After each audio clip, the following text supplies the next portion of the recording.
दोस्तों आज के इस वीडियो में हम यहाँ पर SIR फॉर्म को भरने का सही तरीका जानने वाले हैं। जी हाँ दोस्तों, अभी तक आपके घर पर आकर आपका जो भी संबंधित BLO होगा ना, वो आपको इस प्रकार का फॉर्म देकर गया होगा। मैंने अपने आसपास भी देखा कि बहुत सारे लोग इस फॉर्म को गलत तरीके से भर रहे हैं। अब गलत तरीके से भरने से ये हो सकता है कि आपका वोटर लिस्ट में से, आपका मतदाता सूची में से नाम भी आपका काट दिया जाए। क्योंकि देखो, अगर इसमें आप लोग पूरी की पूरी सही जानकारी भरोगे ना, तो ही आप लोग वोटर लिस्ट में नाम आप लोग रख पाओगे, अन्यथा आपका वोटर लिस्ट में से नाम को हटा दिया जाएगा। तो इसलिए आज मैं आपको इस फॉर्म को भरने का एकदम सही और सरल तरीका बताने वाला हूं। अगर आपने इस फॉर्म को इस प्रकार से भरा ना, तो फिर आपका फॉर्म एकदम से देखो सबमिट हो जाएगा, इसको रिजेक्ट नहीं किया जाएगा। जिन लोगों ने भी इस फॉर्म को गलत तरीके से भरा ना, तो एक तो ये होता है कि उनका फॉर्म रिजेक्ट भी हो जाएगा, और हो सकता है कि फिर उनका मतदाता सूची में से नाम भी काट दिया जाए। अगर आप भी चाहते हो कि मतदाता सूची में आपका नाम जुड़ा रहे, तो आप लोग इस वीडियो को पूरा ध्यान से देख कर जाना। 8 या 10 मिनट का ये वीडियो होगा, मगर मैं आपको इस फॉर्म को भरने का एकदम सरल तरीका बता दूंगा, ठीक है। तो देखो, आपको इस फॉर्म को कैसे भरना है। यहाँ पर देखो, भारत का जो चुनाव आयोग है ना, इस गणना प्रपत्र को भरवा रहा है। यहाँ पर आपके BLO का नाम लिखा होगा और मोबाइल नंबर लिखा होगा, ठीक है। और इसके अलावा देखो, यहाँ पर आपकी व्यक्तिगत जानकारी होगी। व्यक्तिगत जानकारी होने की वजह से मैंने यहाँ पर इसको हाइड कर दिया है, मगर फिर भी मैं आपको थोड़ा सा पढ़ के बता देता हूँ क्या क्या है। देखो, निर्वाचक का नाम, यहाँ पर आपका नाम लिखा होगा। EPCI इपिक नंबर यहाँ पर आपका लिखा होगा, ठीक है। तो इपिक नंबर से यहाँ से देख लेना, और इसके बाद में यहाँ पर आपका पता होगा। अब जो आपकी विधानसभा लगती है, जो भी आपका संसदीय क्षेत्र लगता है, उसके बारे में यहाँ पर आपकी जानकारी लिखी होगी पूरी, ठीक है। और ये आपका इसका QR कोड है। QR कोड में आपकी व्यक्तिगत जानकारी होती है, कोई भी इसको स्कैन करके यहाँ से अपने डिटेल निकाल सकता है, और यहाँ पर आपका फ़ोटो होगा, ठीक है ना। तो सबसे पहला काम मैं आपको ऊपर ही बता देता हूँ। यहाँ पर आपको क्या करना है, इस खाने में आपको कुछ भी नहीं करना है, यहाँ पे भी आपको कुछ नहीं करना है, इसके साथ में भी कुछ छेड़खानी नहीं करनी है। मगर देखो, यहाँ पर क्या लिखा है, वर्तमान फ़ोटो चिपकाए। यहाँ पर गोंद से या पंचिंग से आप लोग एक फ़ोटो चिपका देना इस जगह पर आपका, जो कि वर्तमान में हो। या आपका इस जगह पर आपका पुराना फ़ोटो लगा होगा, तो यहाँ पर आपको नया वाला फ़ोटो लगाना है, ठीक है। अब इसके बाद में यहाँ पर आ जाते हैं। यहाँ पर क्या लिखा है, पहला जो कॉलम है ना, इसको आप लोग देख लेना अच्छे से, स्टेप बाय स्टेप सारी चीज़ें भरना सिखाऊंगा। यहाँ पर लिखा है जन्म तिथि, दिन, माह, वर्ष में। पहले दिन लिखना, फिर माह लिखना, फिर वर्ष लिखना है, ठीक है ना। तो जन्म तिथि कैसे, मान लेते हैं कि किसी की जन्म तिथि क्या है, 7 तारीख है, ठीक है ना, 5वां महीना है, और इसका जन्म है कब का, 1989 का जन्म है, ठीक है ना। तो इस प्रकार से आपको ये भर के रानी है। क्या लिखोगे, 7 जुलाई 1989, है ना, 89, इस प्रकार से आपको ये भरना होगा पूरा। यानी कि यहाँ पर आपको तारीख लिखनी है, यहाँ पर आपको महीना लिखना है, और यहाँ पर आपको साल लिखना है। जो भी साल है वो यहाँ पर आप लोग लिख देना, ठीक है। और उसके बाद में देखो, यहाँ पर लिखा आधार नंबर, ठीक है ना।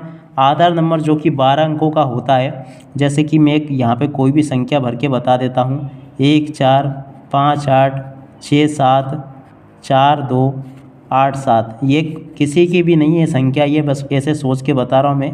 2 एकम 2, 2 दून 4, 2 तीन 6, 2 चौक 8, 2 5 10, और ये 0 4। तो इस प्रकार से यहाँ पर आपको अपने आधार नंबर भर देने हैं। तो ये हो गए आपके आधार नंबर। और उसके बाद में यहाँ पर आपको भरने हैं मोबाइल नंबर।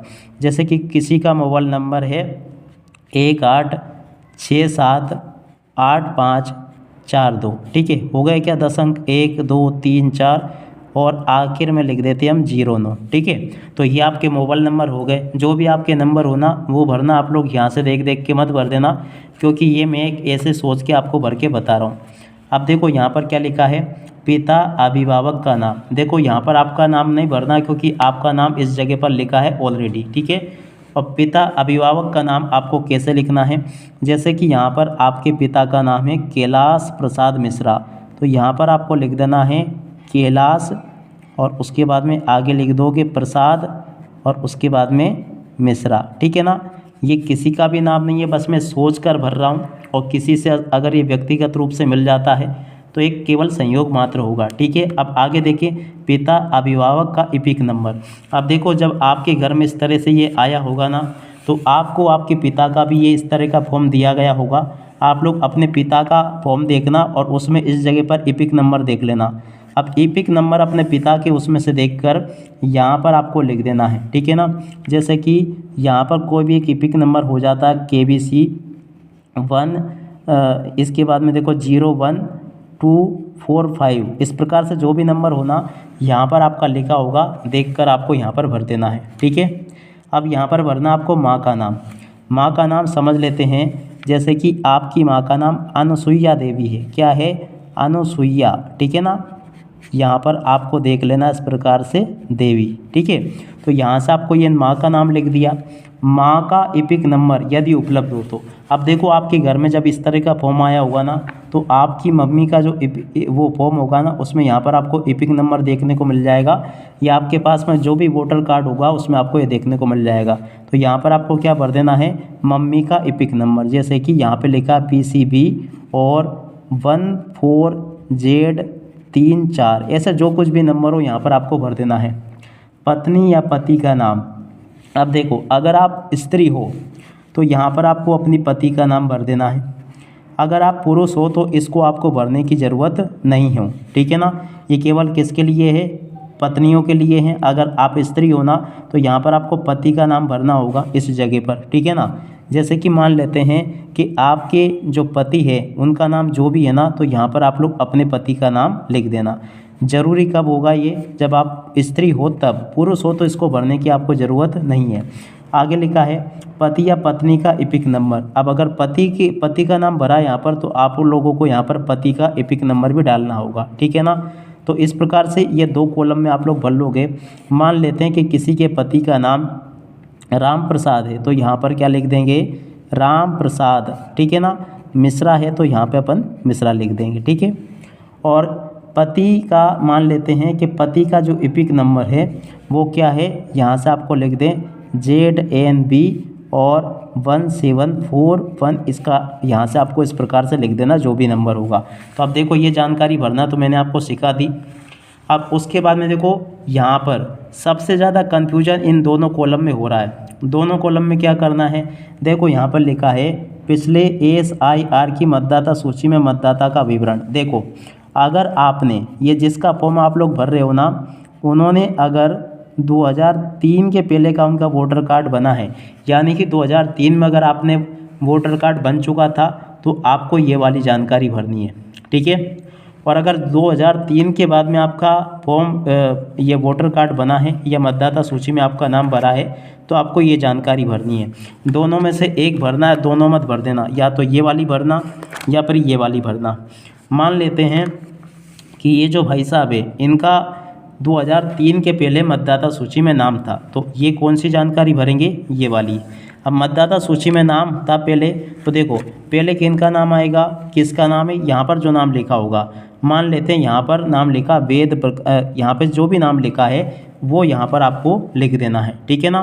तो यहाँ पर अपन क्या नाम लिखेंगे?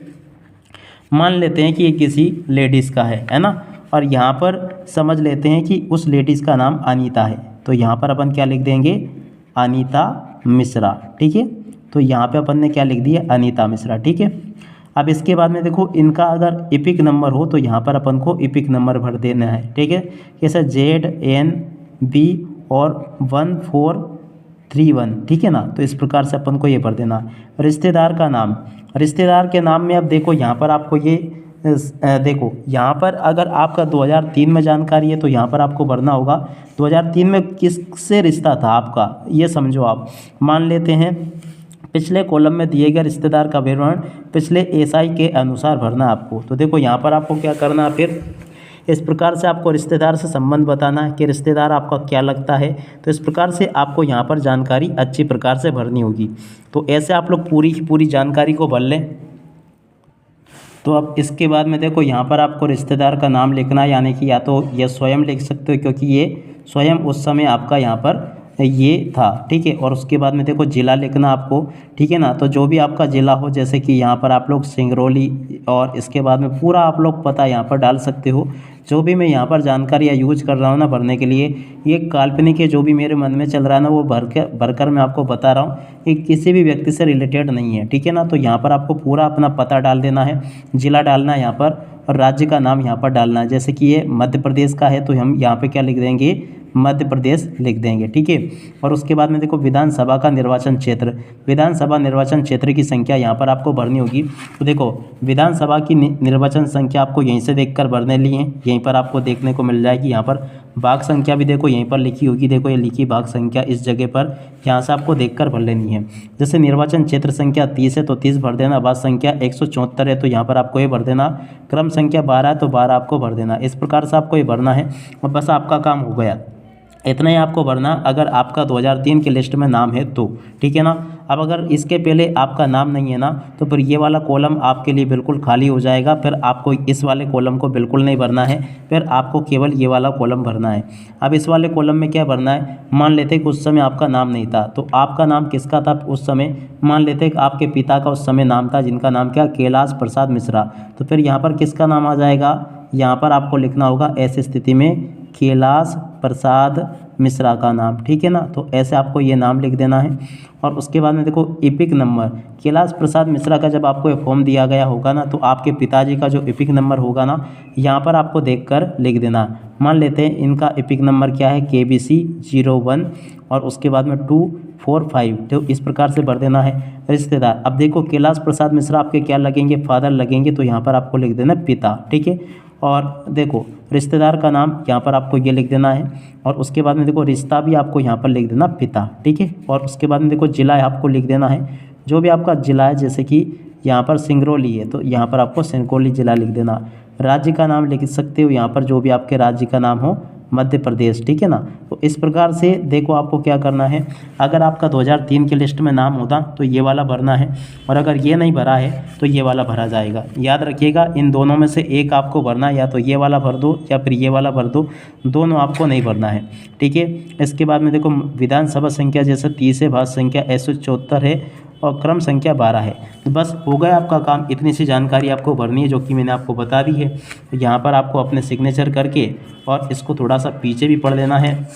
और इसके बाद में देखो पीछे अगर देखो तो ज़्यादा जानकारी कुछ ये यहाँ पर है नहीं, ये केवल सूचना देने के लिए यहाँ पर जानकारियाँ दी गई है, अब बाकी कुछ भी नहीं है। ये फॉर्म इतने बड़ा है और इसी प्रकार से आपका फॉर्म जमा हो जाएगा। अगर आपने इस प्रकार से जानकारियों को भराना तो एकदम आपका सही फॉर्म होगा और आपको इसमें से फिर कुछ भी नहीं करना है और आपका फॉर्म देखो सबमिट हो जाएगा और फिर आपका वोटर लिस्ट में से नाम भी नहीं काटा जाएगा। मगर आपने इस फॉर्म को अगर सही तरीके से नहीं भराना तो फिर हो सकता है कि आपके नाम को यहाँ से हटा दिया जाए। अब इसी के साथ में दोस्तों देखो ये पूरा का पूरा फॉर्म भर के मैंने आपको बता दिया। आप लोग इस वीडियो को अपने सभी दोस्तों के साथ में शेयर जरूर करना, क्योंकि देखो कई सारे लोग ऐसे हैं जो कि इस फॉर्म को गलत तरीके से भर रहे हैं। एक बार पुनः बता दूं मैं, यहाँ पर आपकी व्यक्तिगत जानकारी भरी जाएगी और इन दोनों कॉलम में से, इसमें से और इसमें से 2003 की स्थिति में आपका नाम अगर था तो यहाँ पर आपको अपनी जानकारी भरनी है। अगर 2003 की स्थिति में आपका नाम मतदाता सूची में नहीं था तो यहाँ पर आपको अपने पिता की जानकारी भरनी है। अगर आपने ये वाला भरा तो इसमें आपको कुछ नहीं भरना है और अगर आपने ये वाला भरा तो फिर इसमें आपको कुछ भी नहीं भरना है। आशा करता हूँ कि वीडियो आप सब लोगों की काफ़ी हेल्पफुल होगा। जल्दी से आप लोग इस फॉर्म को भरकर अपने जो भी BLO है ना उनके पास में जमा कर दो ताकि आप लोगों का नाम मतदाता सूची में बना रहे। अब इसी के साथ में दोस्तों इस वीडियो को यहीं पर पूरा करते हैं। नमस्कार, जय हिंद, जय भारत। धुंधली दुनिया को अब अलविदा कहें, क्योंकि अब भदोही में उपलब्ध है आधुनिक मोतियाबिंद सर्जरी की सुविधा। डॉक्टर RKS यादव के अनुभव और विशेषज्ञता के साथ बिना टांकों की सर्जरी, बिना दर्द और कुछ ही मिनटों में साफ स्पष्ट दृष्टि, नया कृत्रिम लेंस, IOL, नया नजरिया और एक नया जीवन। और हाँ, यहाँ आपको मिलते हैं कम दामों में स्टाइलिश और बेहतरीन क्वालिटी के चश्मे भी, यानी इलाज भी और देखभाल भी एक ही जगह। आज ही आएं कृष्णा आई clinic, Rajpura bypass road, Bhadohi, Reliance petrol pump के सामने। डॉक्टर RKS यादव, आपकी आंखों का सच्चा रक्षक। शादी, ब्याह, तीज त्योहार या खास मौके पर अपनी पत्नी, बहन या माँ को दीजिए भरोसेमंद तोहफा सिर्फ कनक ज्वेलर्स से।